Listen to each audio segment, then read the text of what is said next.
livro de 2 Samuel, o capítulo é o 9, o versículo é o 1 em diante. Se você ver alguém sem a Bíblia, aproxime-se dele, ajude ele a encontrar. Se você estiver sem a Bíblia, levante a sua mão, você vai receber uma Bíblia nas suas mãos. Amém?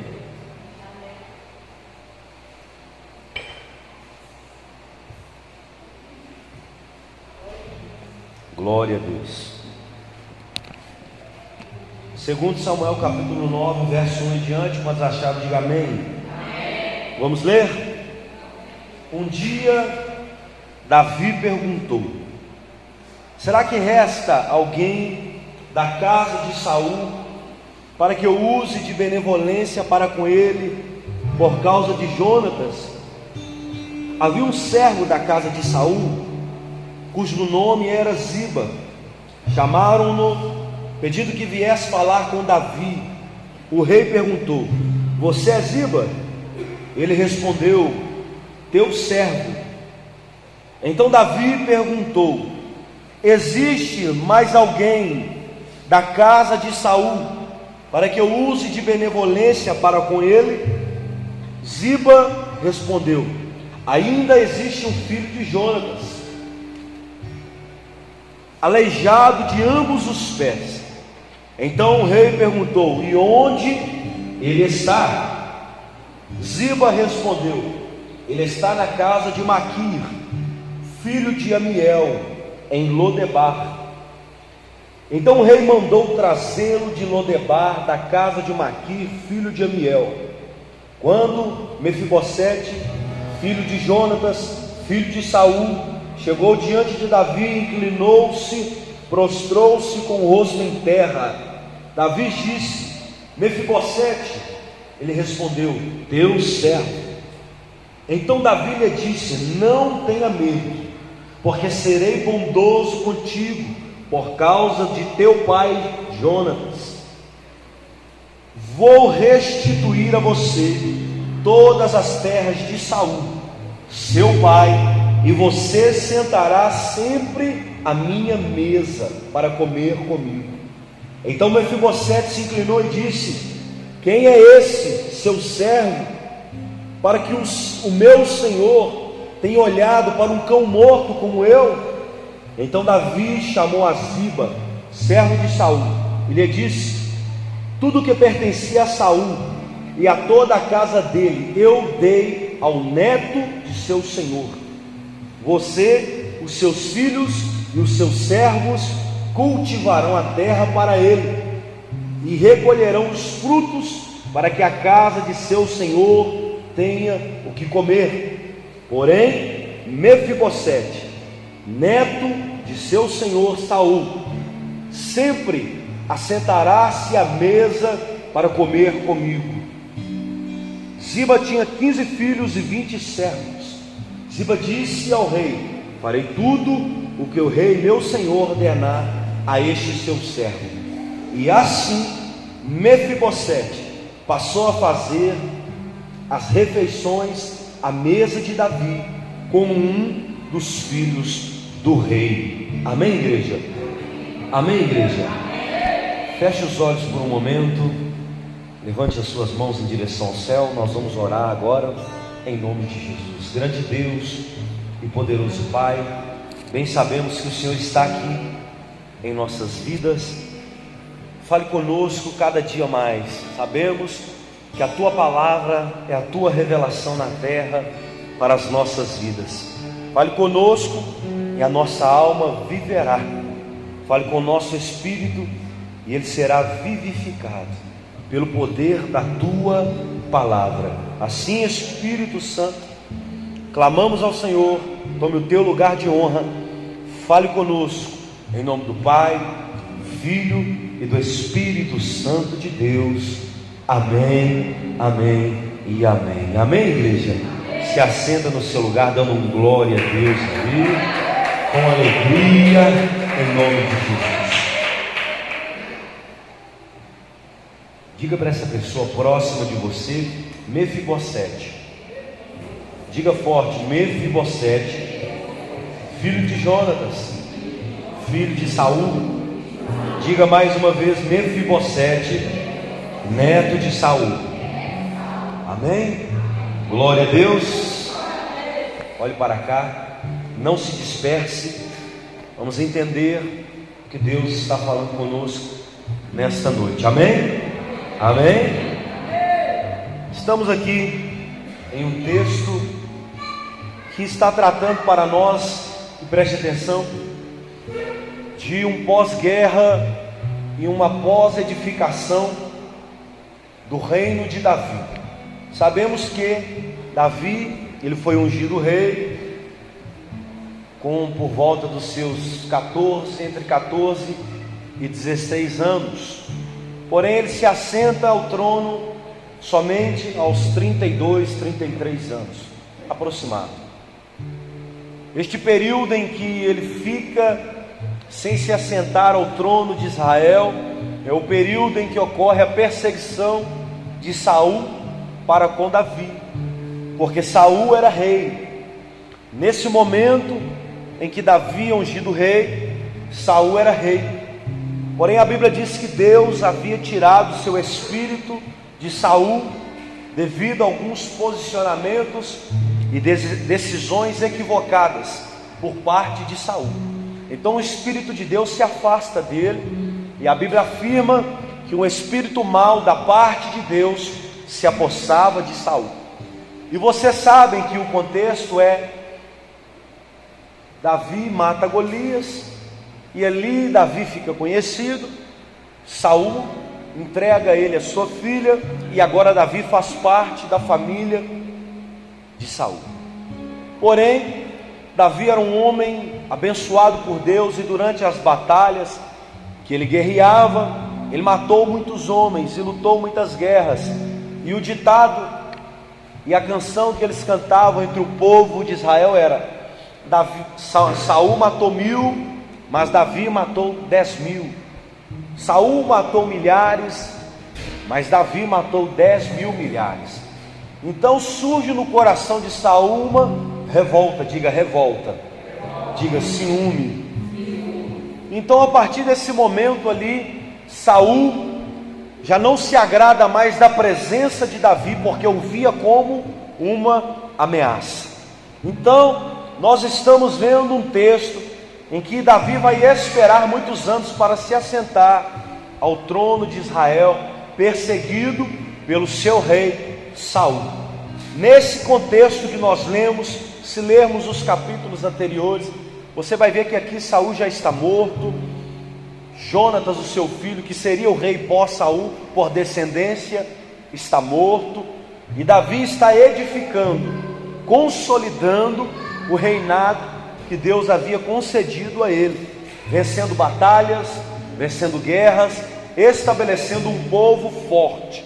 E quando ele encerra a primeira parte dessas guerras, a Bíblia afirma que em um determinado dia ele vai se lembrar da casa de Saul. E é onde nós chegamos no capítulo 9, que nós lemos no versículo 1. Davi, ele para e olha, existe alguém ainda da casa de Saul para que eu possa usar de benevolência ou bondade por causa de Jonatas? Você precisa entender que Davi, ele não faz isso porque ele era só bonzinho, porque ele era bonitinho. Davi, ele era sim um homem segundo o coração de Deus. Mas quando nós conhecemos a história de Davi, antes mesmo dele se assentar e chegar neste contexto, ele havia feito uma promessa a Jonatas. Diga, uma promessa. E qual era a promessa? Era a seguinte: olha, independente do que acontecer, eu protejo a sua família e você protege a minha família. E ali eles selaram essa amizade, esta promessa. Com o passar-se dos anos, neste contexto, Jonatas já está morto. Mas certo dia, Davi olha, e ele se lembra, por alguma ocasião, não se sabe qual, mas nós vamos chegar lá. Ele se lembra e diz: olha, existe alguém ainda da casa de Saul que eu possa abençoar por causa de Jonatas? Que ele está dizendo: eu preciso cumprir a minha promessa. Existe ainda alguém vivo da casa de Saul para que eu cumpra a promessa que eu fiz ao meu amigo Jonatas, para que eu use de benevolência para com ele?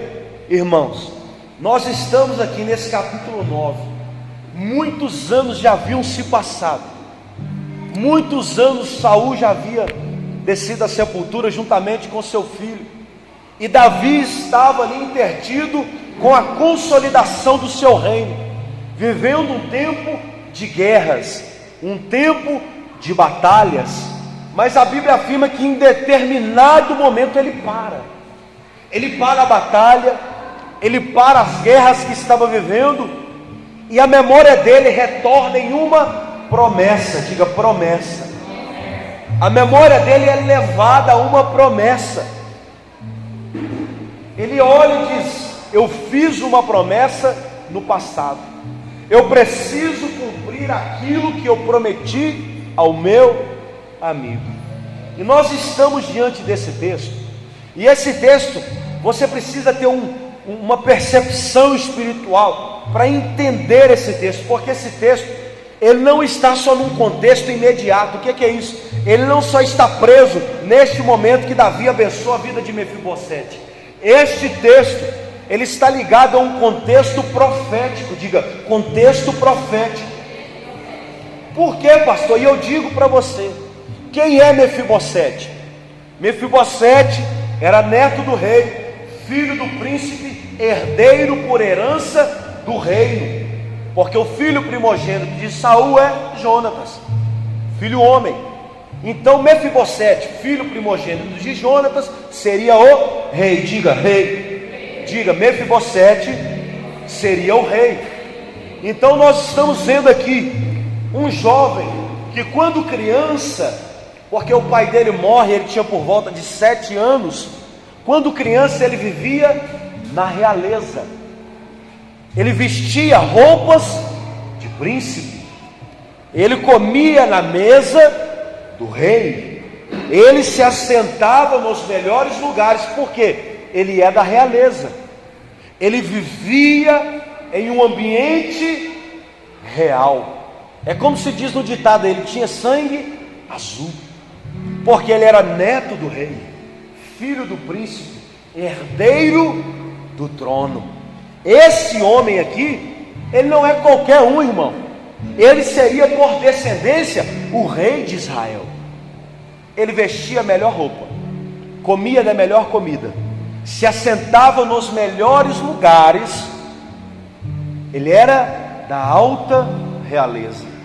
Mas por determinado momento, porque o seu avô Saul pecou, a consequência veio sobre Mefibosete. Vou repetir, porque Saul pecou, eu preciso que você venha comigo. Saul pecou, e a consequência veio sobre Mefibosete. Isso aqui está muito interligado quando nós olhamos o Gênesis. Por quê, pastor? Porque Adão, ele vivia em um ambiente de realeza.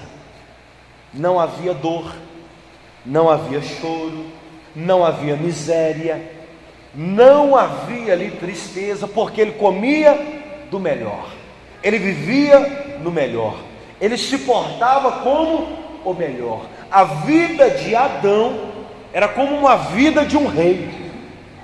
Ele tinha tudo o que ele queria, ele tinha tudo do bem e do melhor.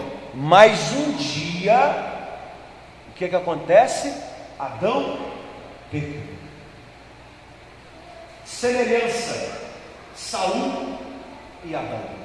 Perceba, Adão pecou, a consequência veio sobre a humanidade.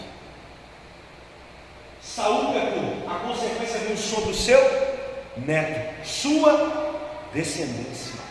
Nós somos descendentes de Adão.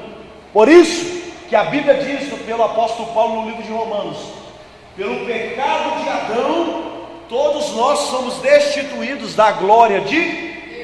Então nós estamos vendo uma semelhança. Por quê? Adão pecou, a consequência veio na humanidade. Saul pecou, a consequência veio na sua geração. Mas no momento, escuta isso aqui que é promessa. Eu preciso que você esteja ligado aqui comigo.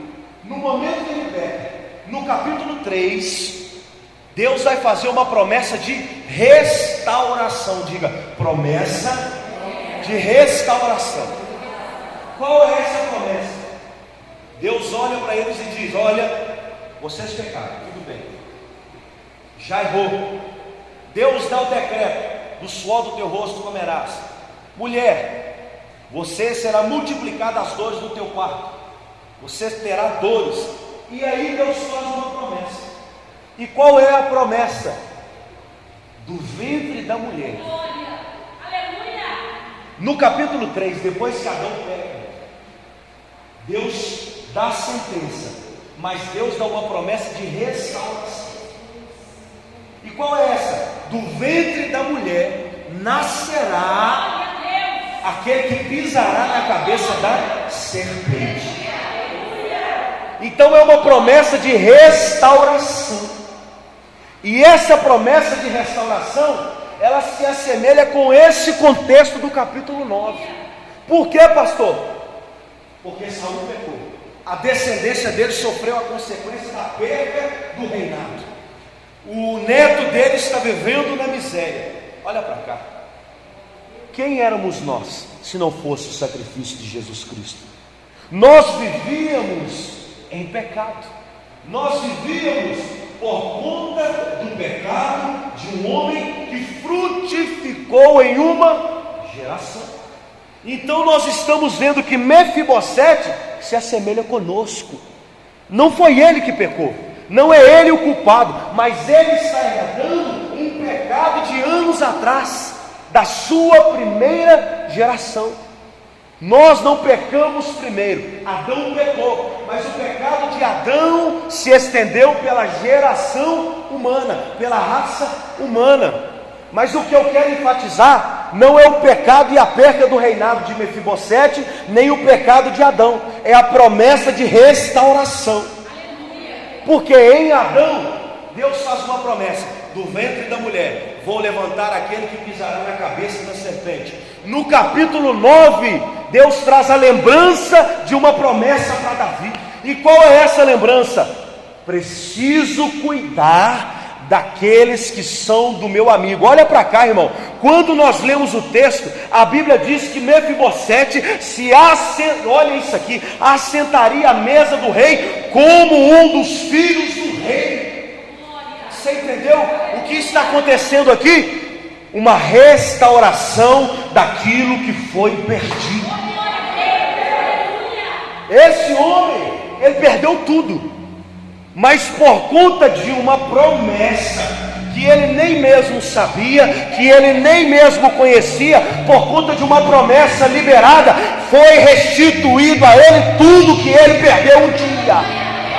Olha para cá, nós éramos assim. Tudo que Adão perdeu, olha aqui, tudo que um dia ele perdeu, Deus deu a promessa.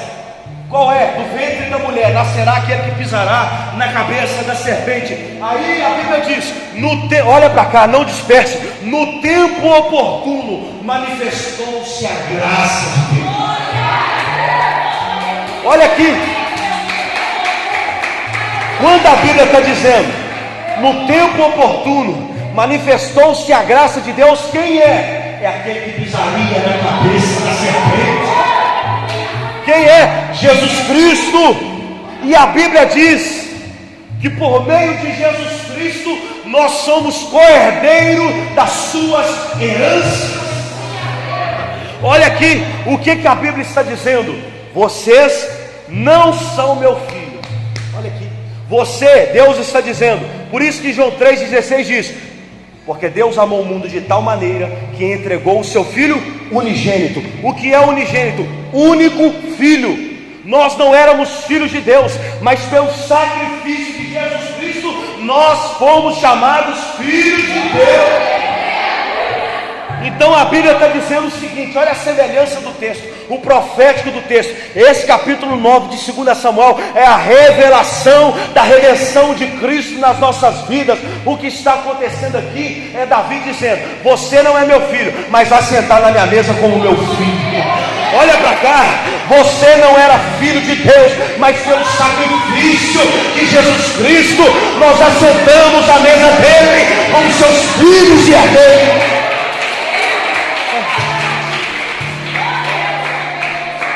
Por meio de Jesus Cristo.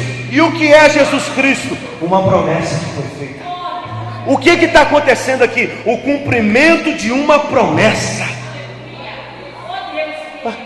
O que está acontecendo aqui é Davi dizendo: eu me lembro da promessa. O que acontece quando Jesus se manifesta? É Deus dizendo: eu não me esqueci da promessa, estou enviando aquele que trará vocês de volta para a mesa que um dia vocês saíram. Estou levantando aquele que está trazendo você de volta para a minha mesa. E olha para cá, de quem que Jesus é descendente? De Davi. O texto é todo profético, porque a Bíblia diz: da raiz de Davi nascerá aquele que se assentará sobre o trono. Não é Davi, é Jesus. Mas o que o texto está dizendo e esse texto profético está dizendo nós éramos como Mefibosete. Não foi culpa nossa o pecado de Adão, mas nós herdamos a consequência do pecado. Mas eu quero dizer para você: não preocupe e não tenha medo. Por quê, pastor? Porque tem pessoas que olham e dizem: eu estou em pecado, eu sou pecador, não posso me assentar à mesa do rei. Mas o que Jesus está dizendo e o que a Bíblia está dizendo eu me fiz pecador para você se assentar à mesa do meu Pai. O que Davi está dizendo para Mefibosete: eu te darei tudo o que você perdeu, e agora você vai se assentar à minha mesa como um dos meus filhos. Olha a relação: vós sois co-herdeiros por meio de Cristo. Cristo é o rei, Cristo é o único filho, mas pelo sacrifício dele nós fomos feitos filhos de Deus. E por isso, pelo sacrifício de Cristo na cruz, ele nos tirou de Lodebar e nos colocou assentado na mesa do rei. O que é Lodebar? Lodebar no hebraico significa lugar sem pastagem, no aramaico significa lugar sem palavras, no grego significa lugar sem diálogo. Ou seja, não tem nada ali.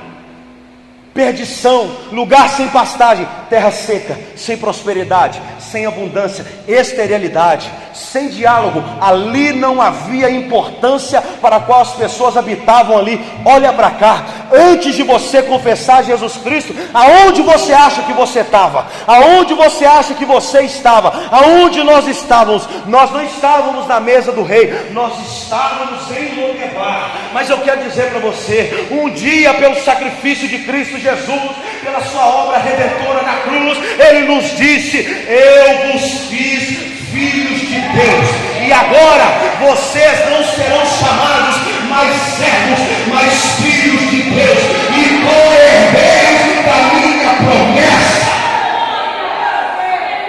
Co-herdeiros da minha promessa.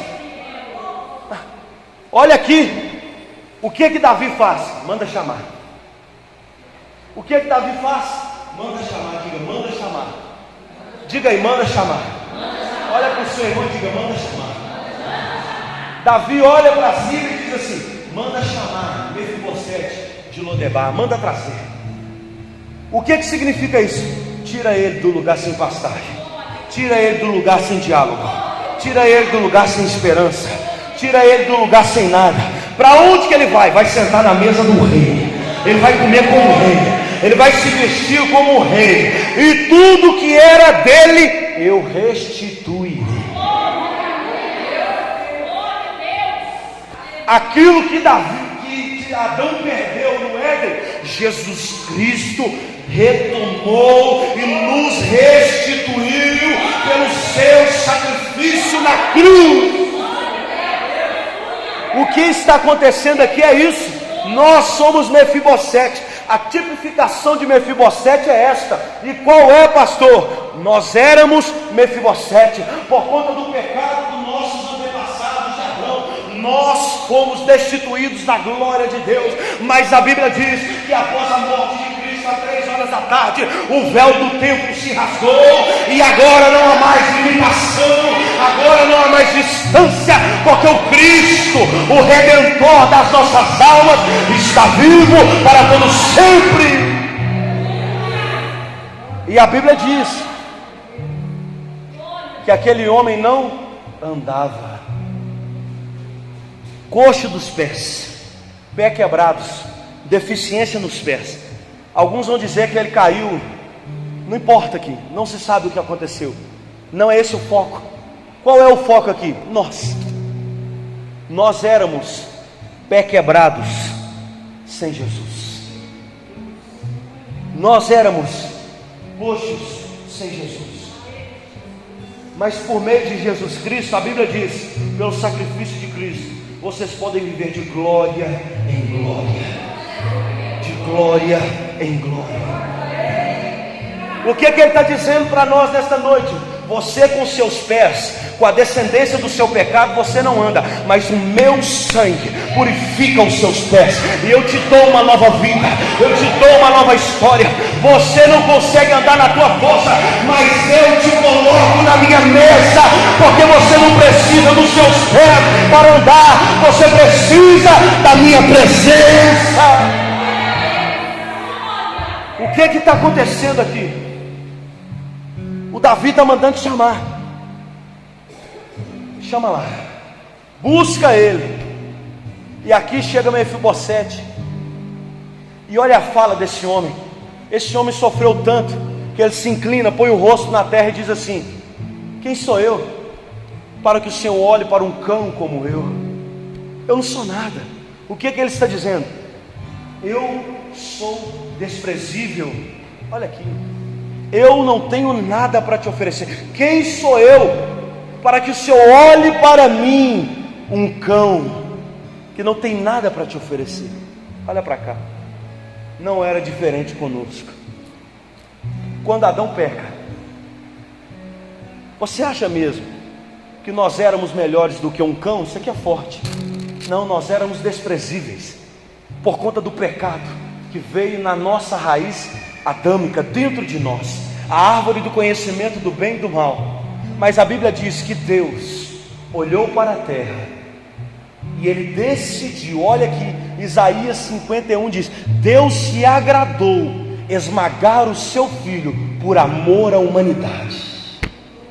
O que Deus está dizendo para nós? Vocês não têm valor nenhum, mas eu amo vocês. Eu sei que você não tem nada para me oferecer, mas eu amo você. Eu conheço você. E o que o Senhor vai fazer comigo? Eu vou enviar aquele que levou sobre si as nossas dores, as nossas enfermidades, que levou sobre si o nosso pecado, que levou sobre si as nossas tristezas, que levou sobre si as nossas angústias, que levou sobre si as nossas perdições, que se fez pecador por nós, que subiu no alto daquela cruz e não precisava. Ele era santo, mas se fez pecador, e a Bíblia diz que ele se fez pecador, se entregou por nós, e o castigo que nos traz a paz estava sobre ele. Mas a Bíblia continua dizendo: ele morreu, mas a Bíblia também diz: a morte não pôde pará-lo, a morte não pôde detê-lo, a morte não conseguiu amarrar Jesus. Ele morreu, mas ao terceiro dia ele ressuscitou e está vivo para todo sempre.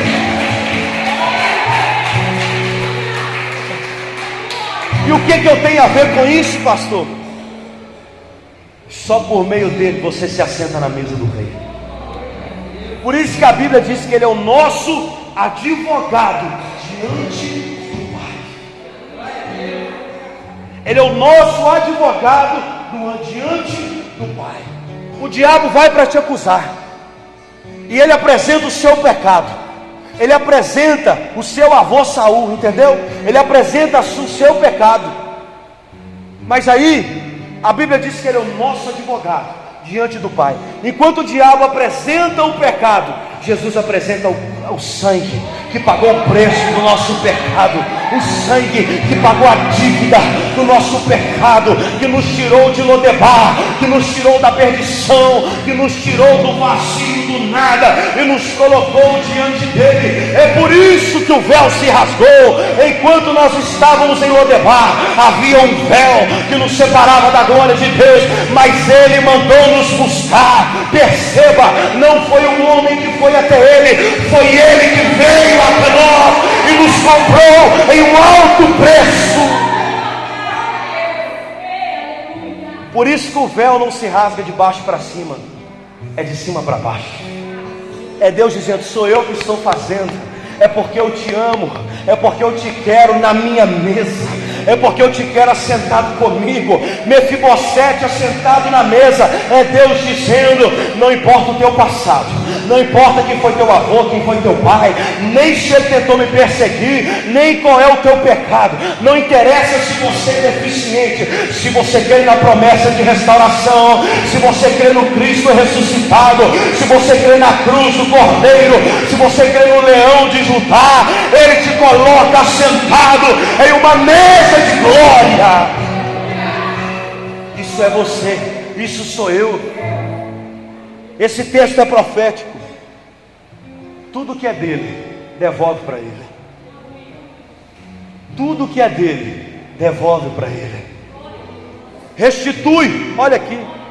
Tudo que um dia Saul perdeu, dá de volta para ele.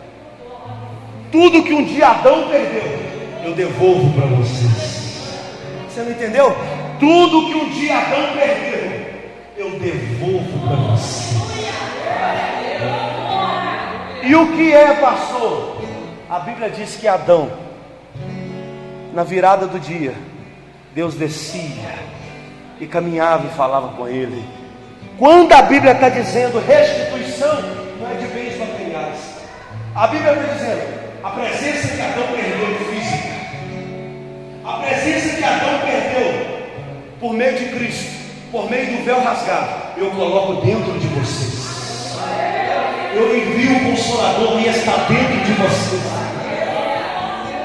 Essa restituição não é só de bens materiais. Adão perdeu a presença física de Deus, mas por meio de Jesus Cristo, do seu sangue derramado na cruz, da sua ressurreição, e por meio da nossa fé no Cordeiro de Deus, a Bíblia diz que agora ele faz uma promessa: eu vou para o Pai, mas enviarei o Consolador, o Espírito da verdade, e ele vos guiará em toda a verdade.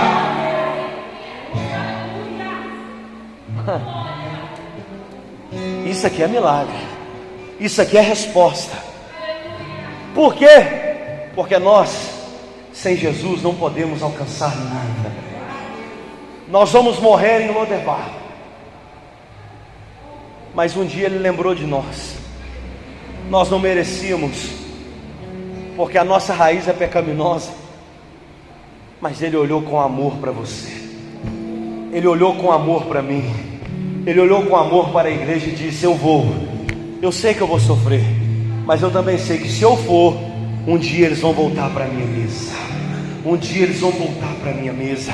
E a Bíblia diz, para concretizar esse texto, que quando a igreja subir, haverá uma mesa e uma ceia. Qual é essa ceia? A ceia do Cordeiro. E quem se assentará lá? A igreja do Cordeiro. O que é isso aqui? É o texto de Mefibosete. Tu agora é filho do rei. Por isso que a Bíblia diz: te darei novas vestes, te darei um novo nome, te darei um novo alimento, porque eu te tirei de Lodebar, porque eu apaguei o seu passado de sofrimento. Agora Davi fala assim: coloca vestes novas dele, coloca ele assentado na minha mesa, e todos os dias ele vai comer comigo como um dos meus filhos. O que diz em Apocalipse: quando nós formos para o reino de Deus, ele mudará as nossas vestes, ele mudará o nosso nome, ele mudará a nossa identidade, ele mudará, e nós estaremos assentados com Ele como seus filhos todos os dias, todos os dias, todos os dias. Diga para o seu irmão: todos os dias você estará na mesa com Ele. Você pode dar uma glória a Deus aí?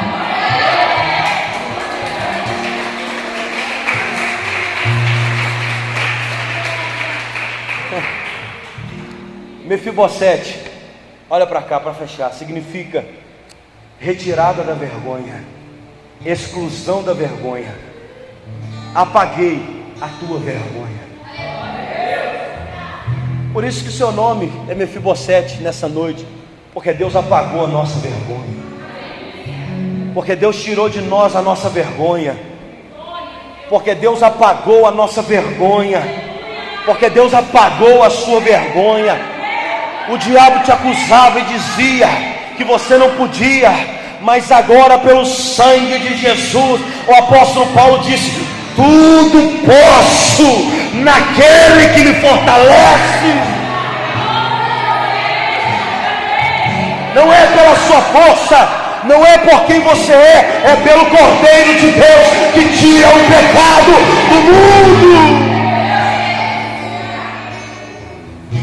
A mesa do rei, olha para cá, a mesa do rei não é para expor vergonha do teu pé machucado, é para apagar a vergonha de uma vida em Lodebar. Pastor, eu não entendi, eu vou dizer para você: alguém está olhando para a sua perna, para o seu pé e dizendo: não pode chegar diante do rei. O que é isso? Alguém olhando o seu pecado e dizendo: ela é prostituta, não pode, ele não presta, não pode, ele é alcoólatra, não pode, ele não tem salvação. Mas Jesus Cristo está dizendo: na minha mesa ninguém vai olhar o teu pé, na minha mesa ninguém vai olhar quem você foi, ninguém vai olhar o teu passado, não importa de onde você saiu, eu apaguei a tua vergonha. Eu apaguei a tua vergonha.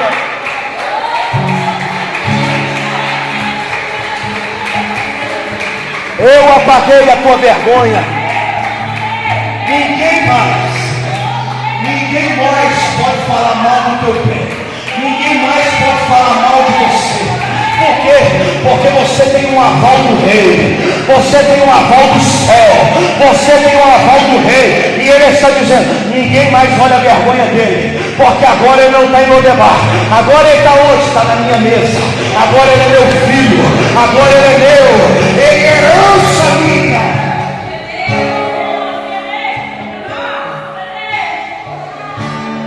Nós também éramos assim,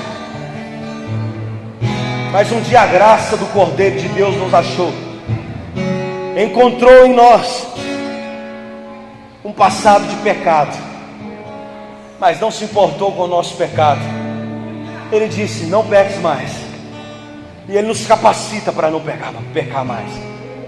Mas se pecar, olha aí, primeira epístola de João 9, 10 e 11: se pecar, vocês têm um advogado diante do Deus o Pai. E o que eu devo fazer? Confesse os seus pecados, as suas iniquidades. E o que mais? Ele é fiel e justo para perdoar os nossos pecados e purificar as nossas iniquidades. O que esse texto está dizendo? Não importa quem você é, não importa quem você foi, não importa o teu pecado, eu tenho aquilo que apaga a tua vergonha, eu tenho aquilo que muda a tua história. E o que é? O sangue de Jesus, o sangue de Jesus que te tira do pecado e te coloca na mesa. Fica de pé no seu lugar.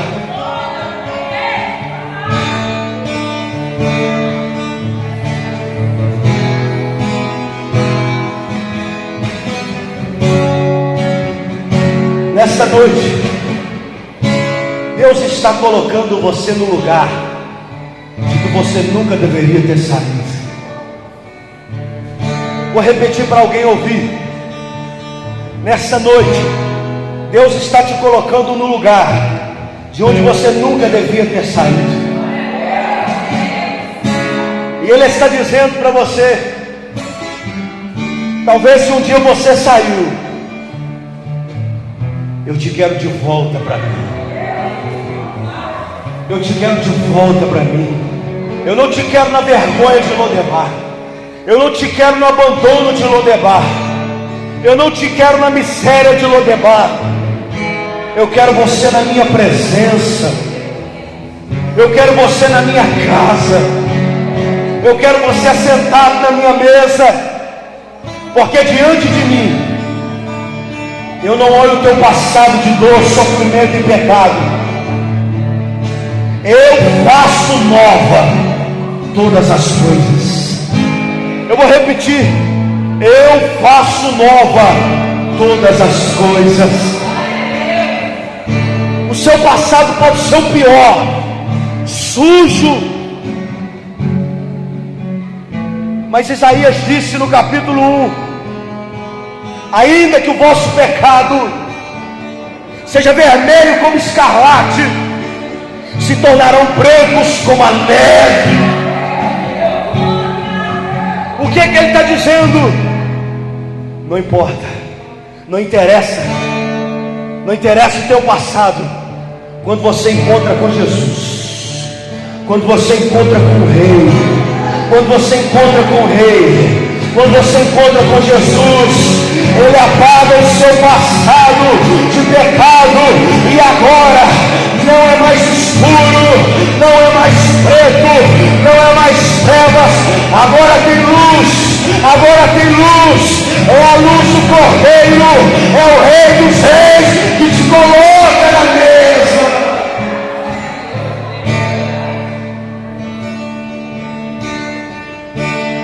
É o Rei dos Reis. Meu jardim. Cante.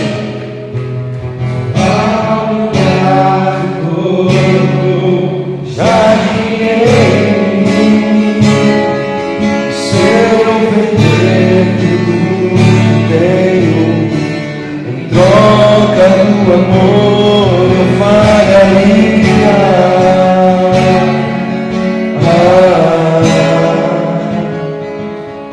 Pois o amor não se compra. Levante a mão. Se merece, o amor se ganha, de graça o recebe. Eu quero conhecer Jesus. Cante isso, eu quero conhecer. Eu quero, cante.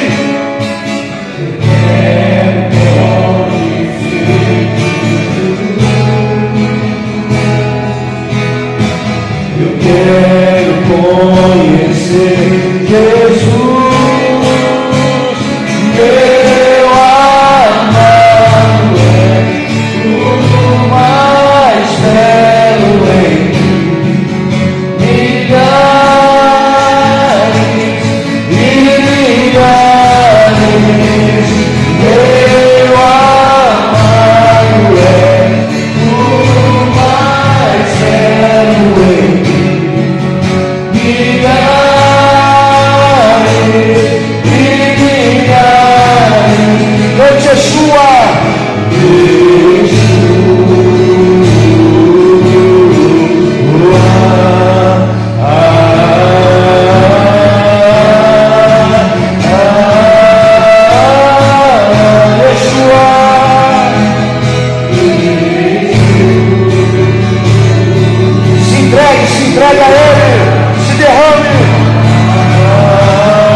Yeshua. Yeshua significa: Ele é a minha salvação.